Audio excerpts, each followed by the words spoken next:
Hitchhiker's Guide to the Galaxy by Douglas Adams. Primary phase.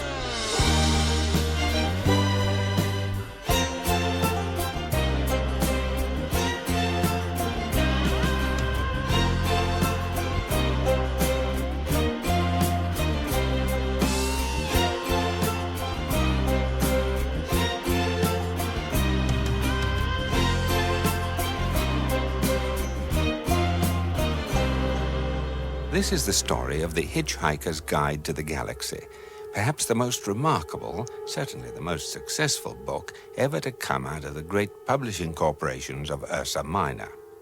More popular than the Celestial Home Care Omnibus, better selling than 53 More Things to Do in Zero Gravity, and more controversial than Ulan Kalufid's trilogy of philosophical blockbusters, Where God Went Wrong, Some More of God's Greatest Mistakes, and Who Is This God Person Anyway?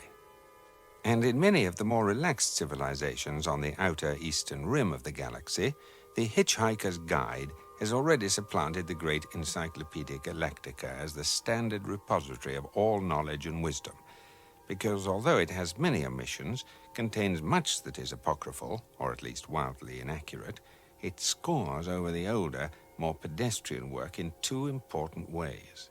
First, it is slightly cheaper, and second, it has the words "Don't Panic" inscribed in large, friendly letters on the cover. To tell the story of the book, it's best to tell the story of some of the minds behind it.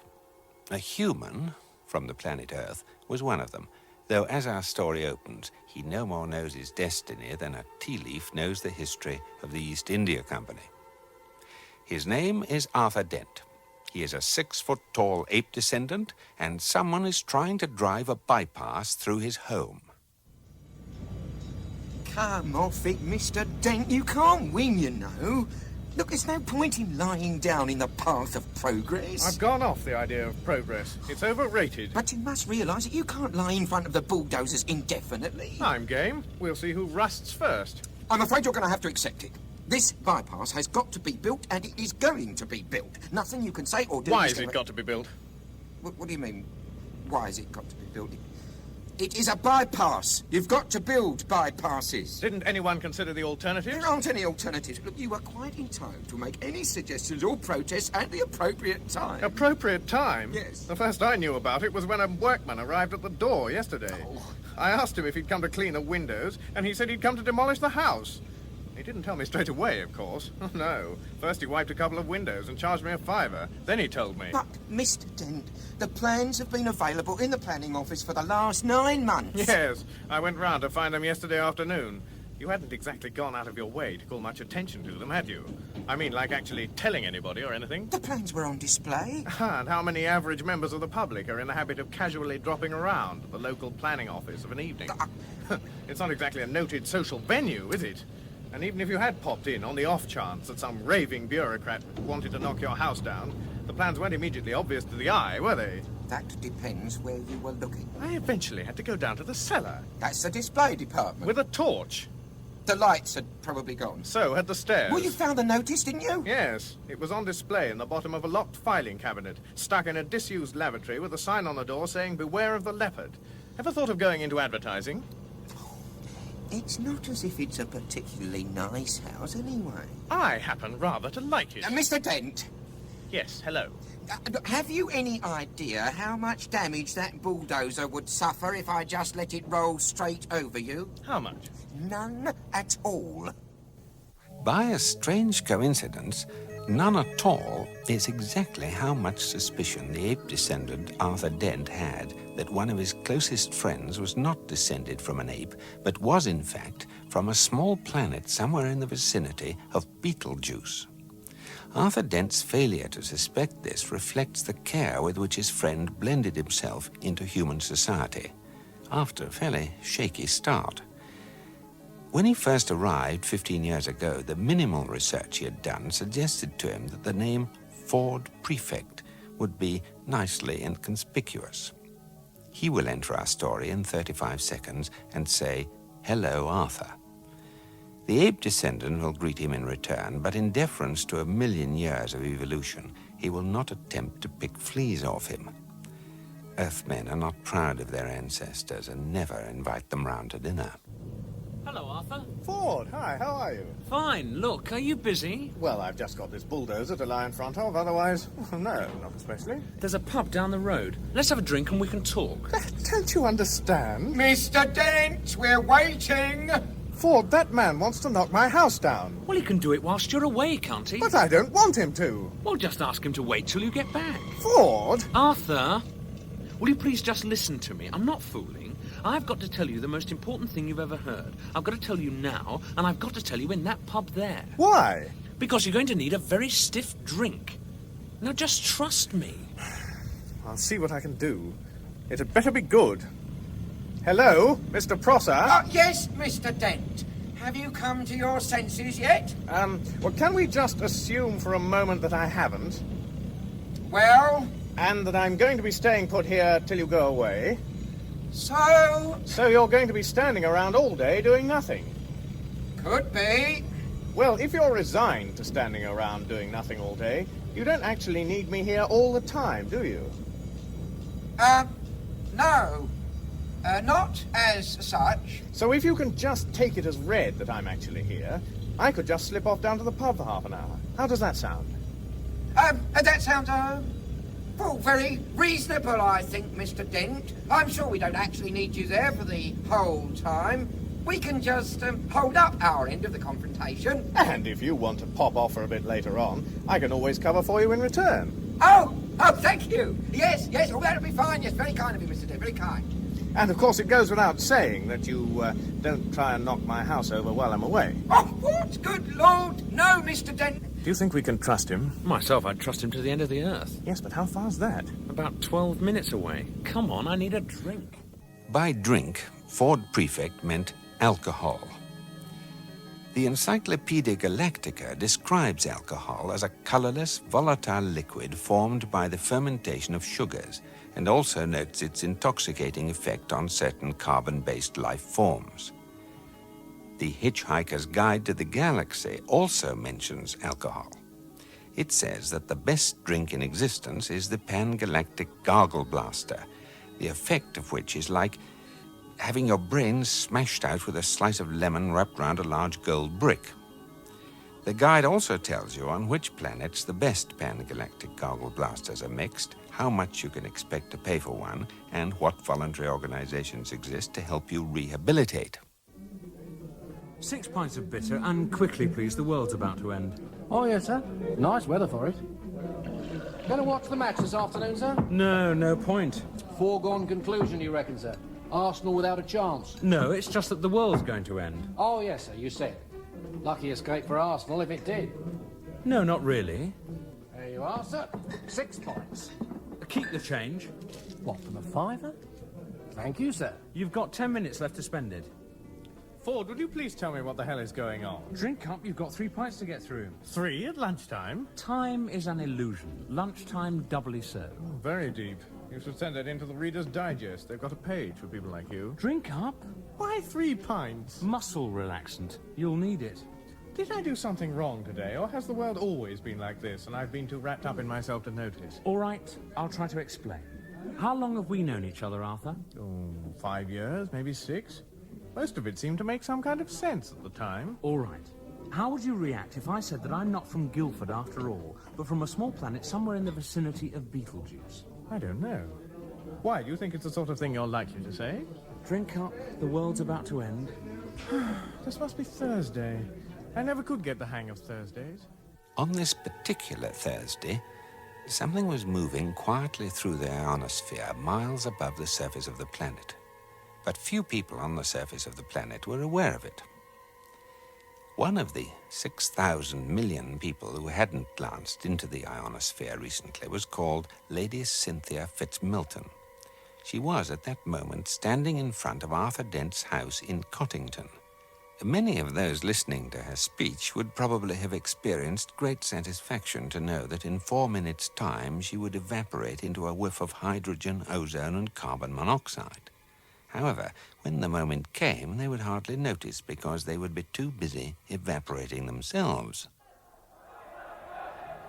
I have been asked to come here to say a few words to mark the beginning of work on the very splendid and worthwhile new Bevingford bypass. And I must say immediately what a great honor and a great privilege I think it must be for you, the people of Cottington, to have this gleaming new motorway going through your cruddy little village.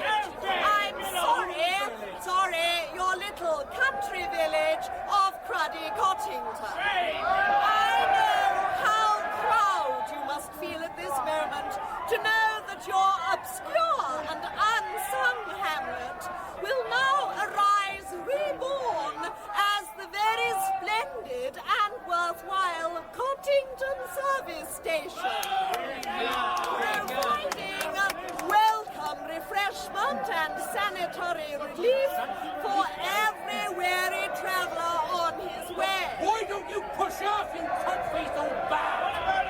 And for myself, it gives me great pleasure to take this bottle of very splendid and worthwhile champagne and break it against the noble prow of this very splendid and worthwhile yellow bulldozer.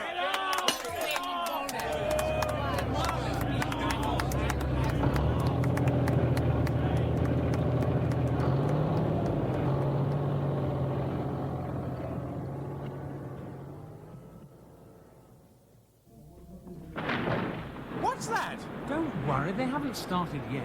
Oh, good. It's probably just your house being knocked down. What? It hardly makes any difference at this stage. My God, it is! What the hell are they doing? We had an agreement! Let them have their fun. Damn you and your fairy stories! They're smashing up my home! Stop, you vandals! You home breakers! You half-raised physicals! Stop! Arthur, come back! It's pointless. Hell, I'd better go after him. Barman, quickly, can you just give me 4 packets of peanuts? Certainly, sir.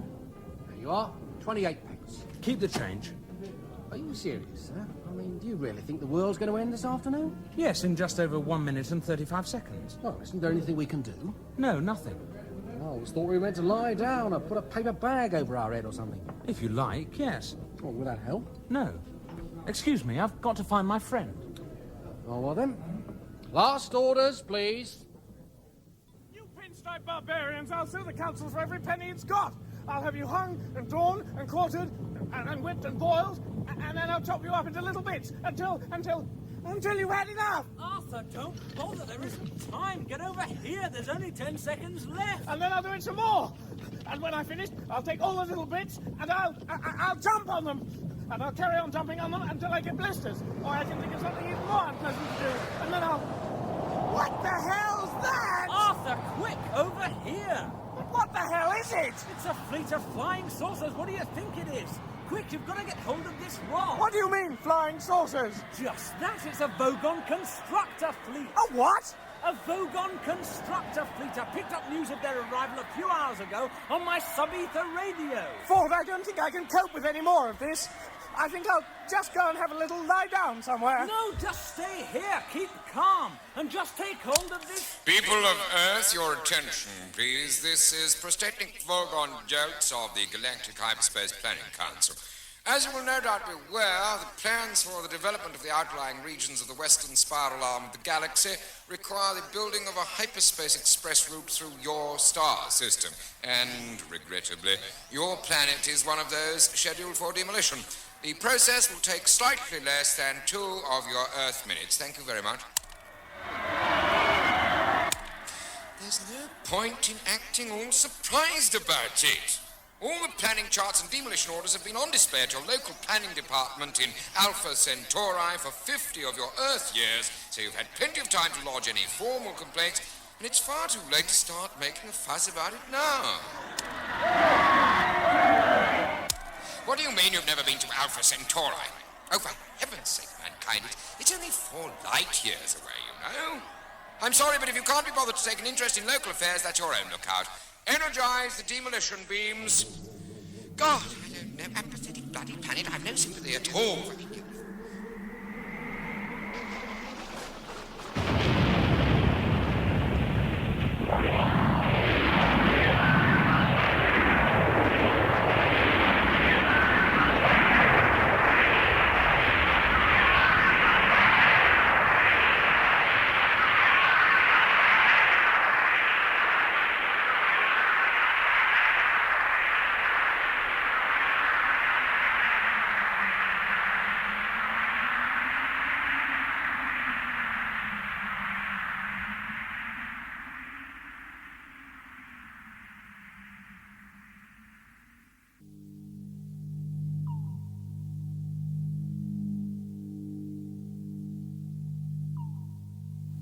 I bought some peanuts. What?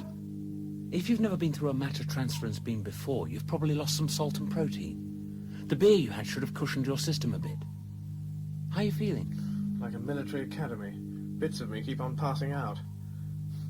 If I asked you where the hell we were, would I regret it? We're safe. Oh, good. We're in a small galley cabin in one of the spaceships of the Vogon constructor fleet. Ah, this is obviously some strange usage of the word safe that I wasn't previously aware of. I'll have a look for the light. All right.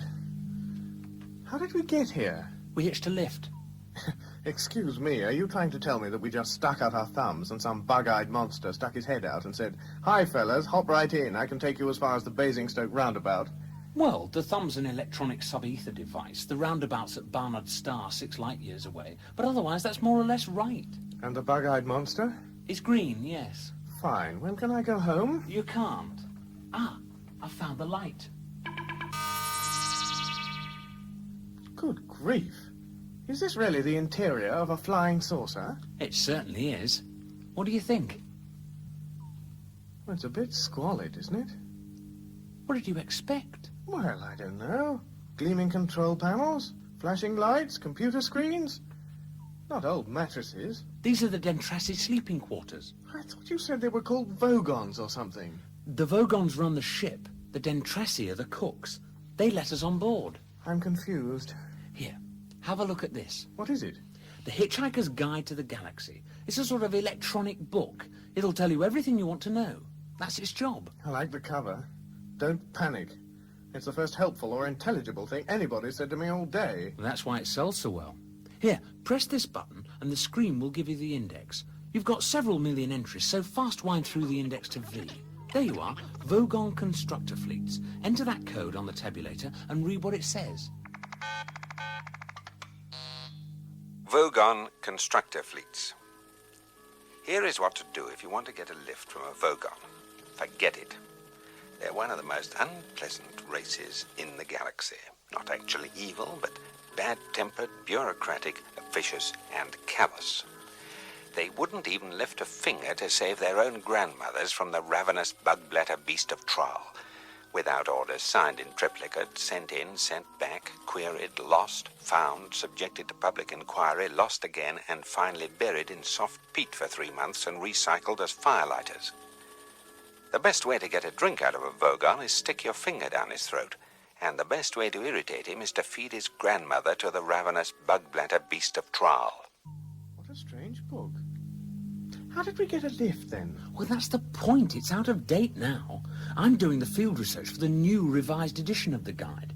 So, for instance, I will have to include a revision pointing out that since the Vogons have made so much money being professionally unpleasant, they can now afford to employ Dentrassi cooks, which gives us a rather useful little loophole. Who are the Dentrassi? The best cooks and the best drinks mixers, and they don't give a wet slap about anything else.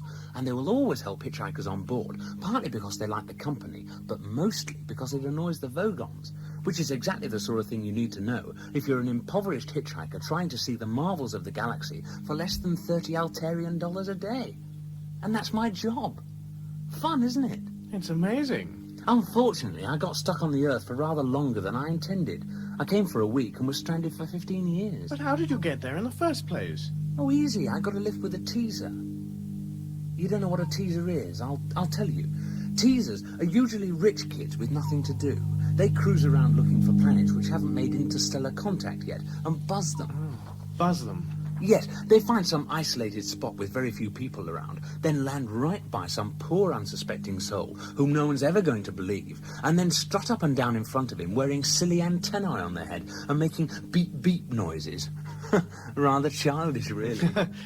Ford, I don't know if this sounds like a silly question, but what am I doing here? Well, you know that. I rescued you from the Earth. And what has happened to the Earth? It's been disintegrated. Has it? Yes, it just boiled away into space. Look, I'm a bit upset about that. Yes, I can understand. So, what do I do?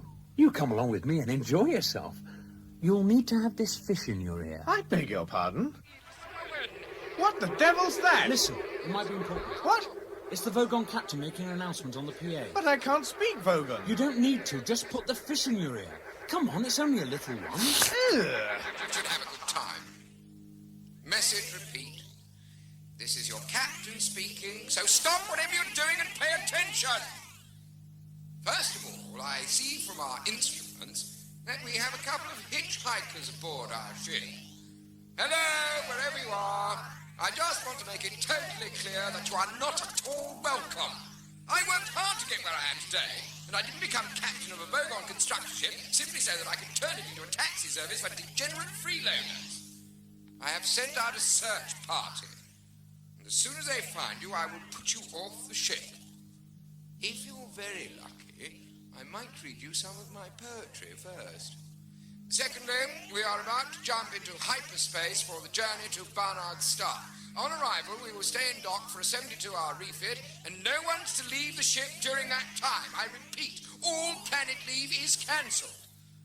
I've just had an unhappy love affair, so I don't see why anyone else should have a good time. Message ends. Charming, these Vogons. I wish I had a daughter so I could forbid her to marry one. You wouldn't need to. They've got as much sex appeal as a road accident. And you better be prepared for the jump into hyperspace. It's unpleasantly like being drunk. Well, what's so unpleasant about being drunk? You ask a glass of water. Ford, Yes? what's this fish doing in my ear? Translating for you. Look under Babelfish in the book. What's happening? We're going into hyperspace. I'll never be called to a gin and tonic again. The Babelfish is small, yellow, leech-like, and probably the oddest thing in the universe.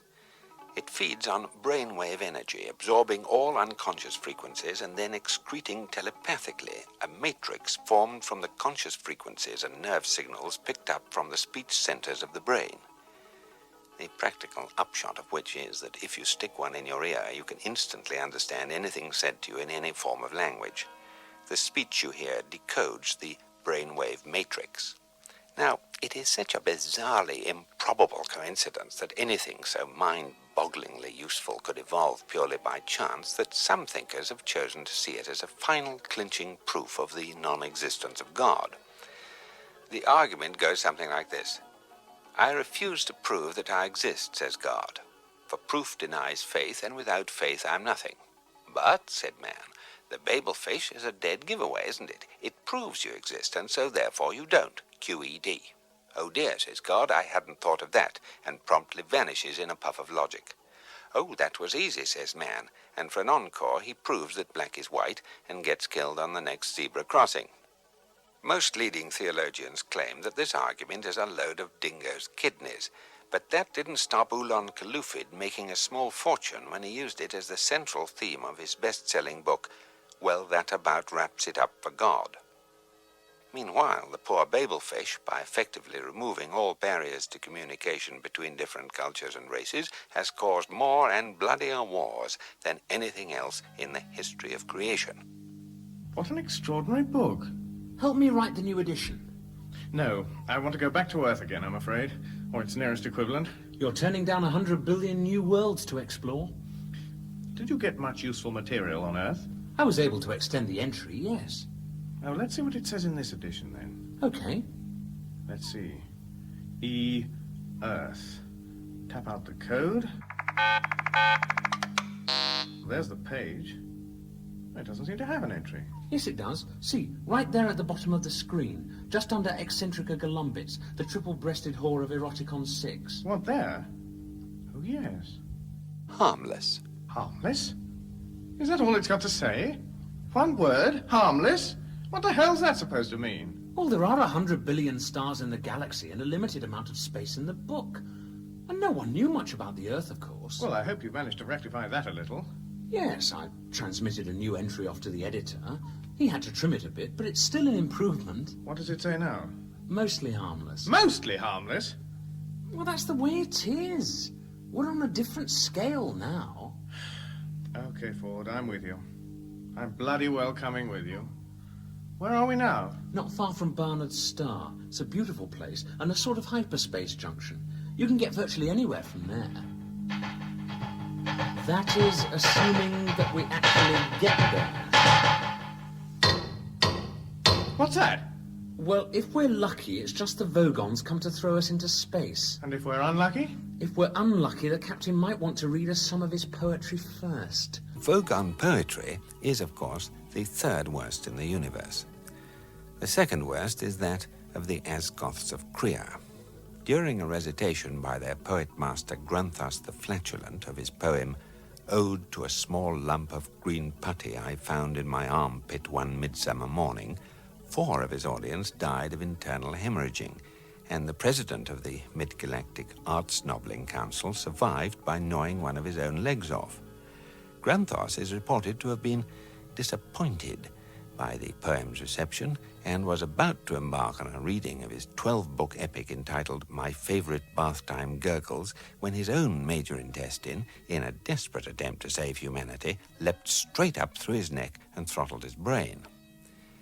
The very worst poetry of all perished along with its creator, Paul Neil Milne Johnston of Redbridge, in the destruction of the planet Earth. Vogon poetry is mild by comparison, and when the Vogon captain began to read, it provoked this reaction from Ford Prefect. And this from Arthur Dent.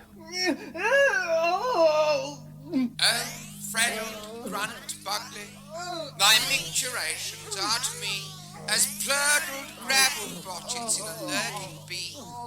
Group, I implore thee, my footing turling drones, and hooptiously strangle me with crinkly bindle wordles, for otherwise I will rend thee in the gobble wards with my blurgle crunch, and see if I don't. So, Earthlings, I present you with a simple choice. I was going to throw you straight out into the empty blackness of space to die horribly and slowly. But there is one way, one simple way, in which you may save yourselves. Now think very carefully. For you hold your very lives in your hands. Now choose. Either die in the vacuum of space, or...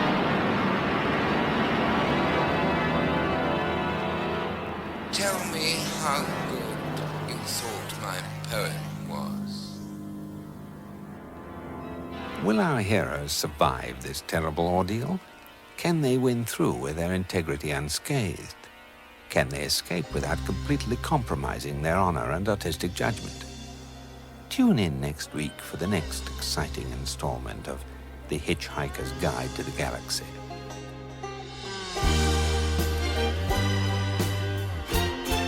In that episode of The Hitchhiker's Guide to the Galaxy, Peter Jones starred as the Book.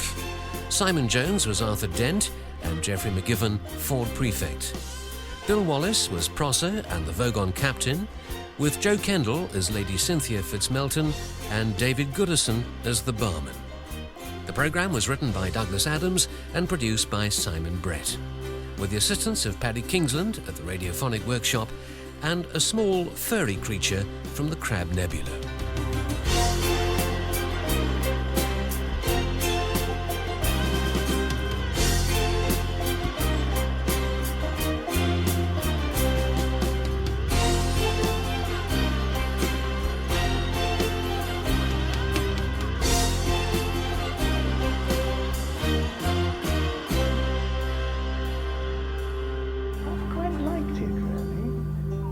It was really particularly effective.